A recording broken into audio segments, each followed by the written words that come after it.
Do you regret spending all that time in college now? No, actually I don't, because just coming back to this has just been a whole new fresh air. Does everybody feel like really they wouldn't exciting. have appreciated it? Let me just say if you something. hadn't had the break? Yeah, I gotta just something happened when he went to college. Because this guy came back all organized.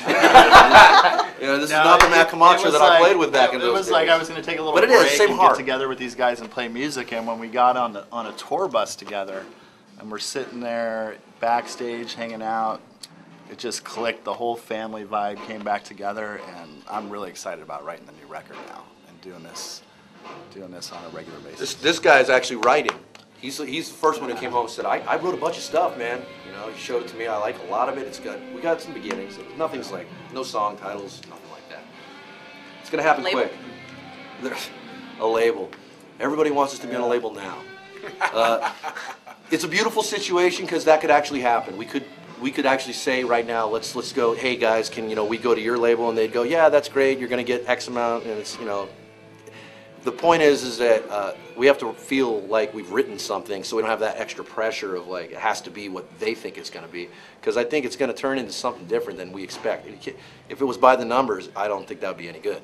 I want to see what this album turns out to be. We all feel confident that we could write it, so I think it's only going to raise our overall credibility to have this stuff written first. With everybody being so busy, I mean, is there just no timetable, or are you thinking spring? We'd like to have the album written and done by next summer, at least written and hopefully recording by summer. That'd be nice. But summer's also touring season, so this little cycle of the way things roll, you can't rush it. It would be that's why it would be a bad idea to be signed to a label, because they'd be breathing down your back saying you only need 8 songs and just hurry up. And we want to write a bunch of music. So the music's got to be really good. Yeah, it does. Is this album going to be all new music from Ground Zero, or is there anything floating around from Old Forbidden that never got used that somebody's kind of plucking? Possibly. Yeah, it'll be mostly new music. There's always some floaters. There's riffs that like Glenn has and that I've had for years that might just pop up, and then that didn't already get used in the 18,000 other bands you've all been in. No, I wouldn't use anything else I've used in any other band. There's nothing else in any band I played in that sounds like Forbidden. It's Forbidden in those other bands, which are all completely different. So you guys did a couple reunion shows with Death Angel, and that was really kind of like the first Bay Area homecoming for Forbidden after, obviously the Chuck Billy concert. So what was those 2 shows like before you went to Europe? Oh, actually we did 5. We did the 2 Bay Area shows, but we decided to get our feet wet and do 3 little outskirts shows. We would, what was that first place we went to? Chico and the Man. We went all the way out to Chico. Chico, Modesto, and then Livermore. Best idea we ever had. That was fun. Yeah. Livermore was great for people who don't know. There was a jumpy house. For our kids. And everybody's kids came out, and you guys had whose birthday was it? It was your son's. That's right, because you gave him a guitar on stage. I did. That was awesome. That was really cool. Now, the next show... He looked like he thought you were just going to let him play it. And then you're like, no, that's yours. And he just went... All the fans are all, let him play, plug it in. My other son's birthday is the day after we play Slim's. Perfect. So I have to have another birthday. Will there be a jumpy house at Slim's? No jumpy house, but probably Slim's last one. Jumpy house at Slim's. There'll be a first. Slim's is all ages. It is. I'm bringing my son. They'll be there. Are you? Yeah, I want him to come. He went to the Livermore show, obviously, but Slim's is going to be different. And to go back to what you're saying about the 2 Slim's gigs, those blew our minds and bleeped me out. But they really did. Everybody told me, Rob told me from Death Angel, so dude, wait till you see what it's like. When you actually play in front of that hungry crowd that hasn't seen you play in that long. So you might just actually have second thoughts. And he was right. I mean, I was like, that was the show where I was taken back. And then the second show was even better. Those 2 shows were a lot of fun. But the second show, for me, I thought the band was better. And it was pretty on the money. Tell me if I'm wrong, but I kind of got a sense that you guys were going into those shows with something to prove. Yeah.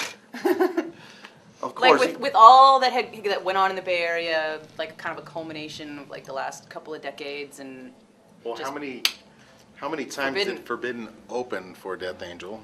Right. So there's that competitiveness. So I think there was a whole lot for me to prove in that aspect. Those guys, let me just say, they've been together forever. They are the most chemistry-filled best band the Bay Area has to offer in a live situation. And we used to tour them all the time. DA was like, we were like this, there's all the other bands and there's us and Death Angel through that period of time. we were really like their other cousins. They're cracker cousins.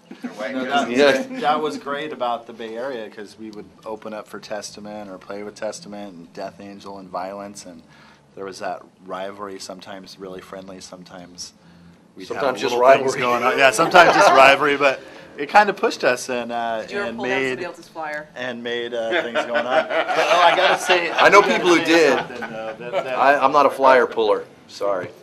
Your karma's clean. That the stories were that's what karma is. talked about. I had people coming up to me in Denmark that were from Sweden saying, "Is it true that Paul Bailoff used to beat up posers and Vio-Lence used to not like you guys?" Or like, I mean, it was like that part's true. Oh, it was like the that rumors true. got around. Vio-Lence didn't like us at all.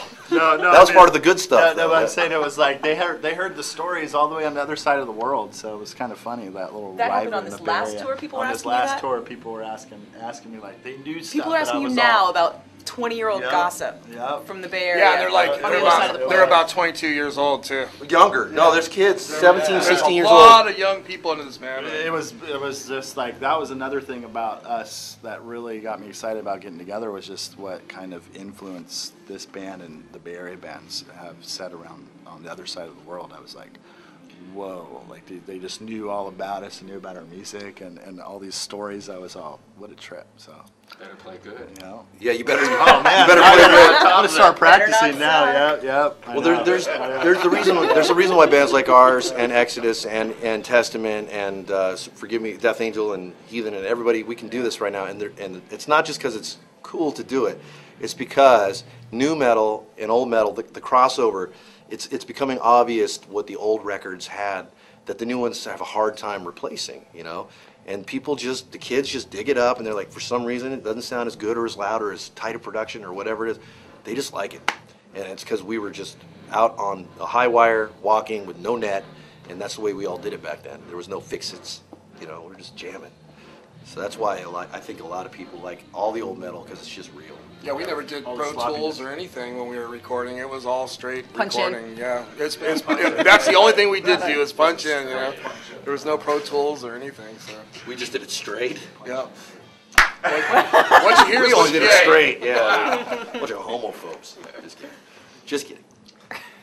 So how does it feel going to Slim's on next Saturday, and having Friday. Friday.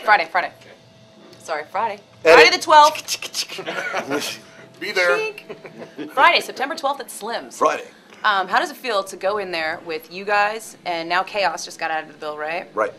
And then Hatchet. So you've got an opening band and half the audience that are almost literally half your age. It's great. It's great. Hey, look. Literally, that could be our When kids. it, yeah, when it came It could be our kids. Some of them will be your kids. when it came down to bands we were even talking about for it, I've wanted to play with Hatchet for a while because that band is just like, man, they remind me so much of us. More us than a lot of the Bay Area bands. They're very melodic and they just, you know, it's very metal and they just fly it, man. And I always like those guys. Their spirit. I think there's a great album in them somewhere down the line. There's a good one out now, but I think they could write a good album that's really, really good. And plus those guys will go crazy and they'll fly her more than anybody else. They'll do what we used to do. We used to hit every party and bang, bang, bang, you know. They'll do that. Yeah, they earn it. They know where the parties are. And They're Chaos, young enough. Chaos is the same thing. Chaos has been around as long as we've been around, really, and they've always been the one band that still consistently hands out flyers everywhere. I'll be honest, I'm not pounding pavement handing out flyers at all the gigs anymore.